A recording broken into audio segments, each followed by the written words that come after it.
చాలా పెద్దగా మాట్లాడారు మీరు. 800 మెగావాట్ల పవర్ ప్లాంట్ ను ఎస్టాబ్లిష్ చేయడానికి అనౌన్స్ చేసినప్పుడు ఒక జాతీయ హోదా ఇవ్వడానికి ఏం కష్టం? పోలవరానికి డబ్బులు ఇస్తానని చెప్పిన వాళ్ళకి జాతీయ హోదా లేకుండా రాకండి. ప్రతిపక్షంగా మీకున్న అభ్యంతరం మీరు చెప్పారు. నేను విన్నాను, చాలా సహనంతం, ఇది టాలరెన్స్ ఉంది మాకు. అదే మీరు విన్నారు బాధ గురించే మాట్లాడారు. పొజిషన్ లోనే ఉన్నాడు ఆయన. ఏమీ లేదు అనుకోవడం సకారాత్మకత కాదు. ఎందుకంటే మీరు సాయంత్రం దాకా వెయిట్ చేయండి, లేకపోతే రేపు కూడా ఉంది కదా టైం, అసెంబ్లీ కూడా స్టార్ట్ అవుతుంది కదా. కాబట్టి నేనేమంటున్నా, అసెంబ్లీ కూడా స్టార్ట్ అవుతుంది, అసెంబ్లీలో రేజ్ చేయమనండి మీ ఎమ్మెల్యేని, ఎవరైనా మిగిలి ఉంటే, మీ ఎమ్మెల్యేలు ఎవరైనా కొత్త వాళ్ళు ఉంటే వాళ్ళని చేయమనండి. నేనేమంటున్నా, సరే మాకంటే ఎక్కువ ఎట్లుంటారు మీ దగ్గర? 800 కంటే ఎక్కువ ఉన్నారా?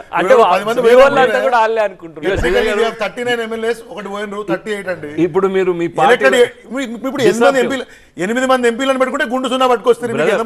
బ్రదర్, ఇప్పుడు మీరు అక్కడికి పోయినప్పటి నుంచి డిస్ట్రప్టివ్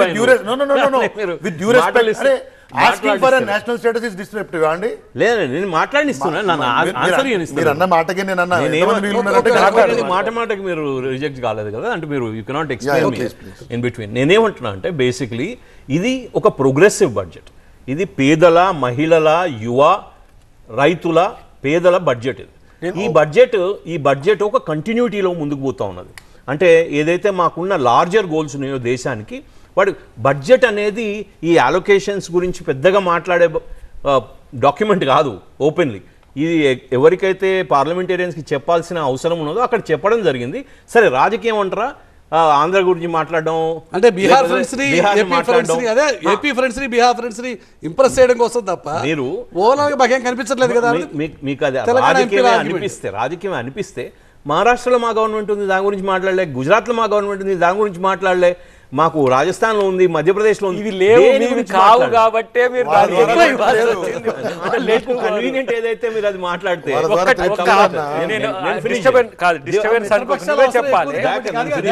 మీరే చెప్పాలి, వారే చెప్పాలి. నేనేమంటున్నా, 10 years తర్వాత కూడా ఆంధ్రప్రదేశ్కు స్పెషల్ స్టేటస్ ఇవ్వాల్సిన స్థితి మీకు కనిపించలేదా?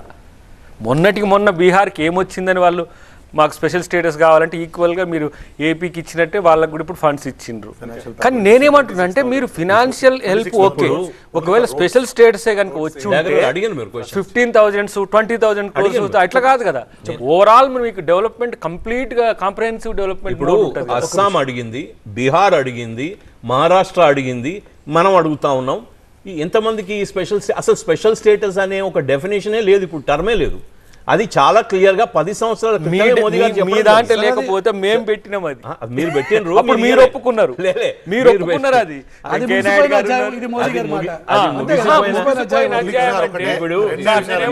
వాళ్ళు ఎలకేషన్స్ చేసిండ్రు, ఇవ్వకపోతే కూడా ముగిసిపోయిన అధ్యాయం అంటే ఇప్పుడు ఇష్యూ ఏంది ఇక్కడ? సార్ జాతీయ హోదా ఒకటి, మన 2 ప్రాజెక్ట్స్ జాతీయ హోదా అనేది లేదు బ్రదర్.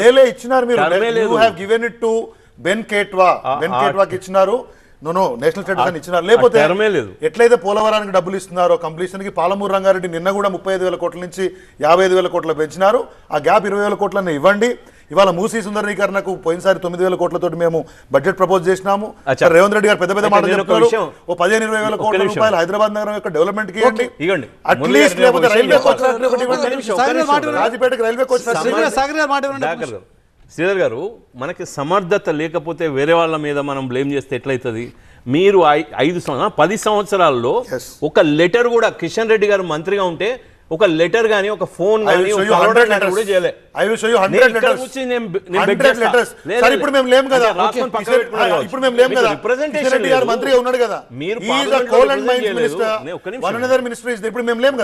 స్టాల్ చేస్తున్నారు. నేను ఫ్యాక్ట్ మాట్లాడుతున్నా. ఇప్పుడు కిషన్ రెడ్డి గారు మంత్రిగా ఉన్నారు. కరెక్టే బ్రదర్, మీకు ఇన్స్టెన్సెస్ చూపిస్తాను. నేను ఓపెన్ గా చెప్తున్నా, మంత్రి గారి గురించి నేను ఓపెన్ గా చెప్తున్నా. ఇప్పుడు సార్ మేము లేము కదా, ఇప్పుడు మంత్రి గారు అయితే పవర్ఫుల్ రిప్రజెంటేషన్ లేదు కదా. రిప్రజెంటేషన్ లేకపోతే ఇవ్వరా? అట్లా కాదు కదా, మీరు ఆంధ్రప్రదేశ్ సంబంధించి అడగకుండా అమ్మ కూడా అన్నం పెట్టదు కదా. మీరు పోయి రిప్రజెంటేషన్ చేసినరా? జాతీయ హోదా మీరు మిస్లీడ్ చేస్తున్నారు. వినయవలను Mislead కాదు. 100 లెటర్లు రాసినాము. Government జాతీయ లాగా నడవలేదు. No, you can't Political గా- పొలిటికల్ కాదండి ఇది. This is nothing political. Telangana రాష్ట్రానికి రావాల్సినటువంటి జాతీయ హోదా గానీ, కేసీఆర్ రైల్వే గారు కోచ్ యాక్ట్ గానీ, నడవలేదు. ITIR గానీ, మనీ టు నిమ్స్ గానీ, సీరియస్ లేదు కానీ ఓకే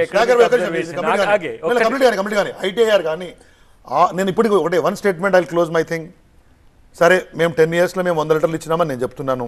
ఏమి Fine. నేను చెప్తా అయితే ఇప్పుడు 7 నెలల్లో రేవంత్ రెడ్డి గారు కూడా ఏమి ఇవ్వలేదా? ఒకవేళ ఇచ్చి ఉంటే what all the letters have been given, వాటికి ఏమి ఇచ్చినారు?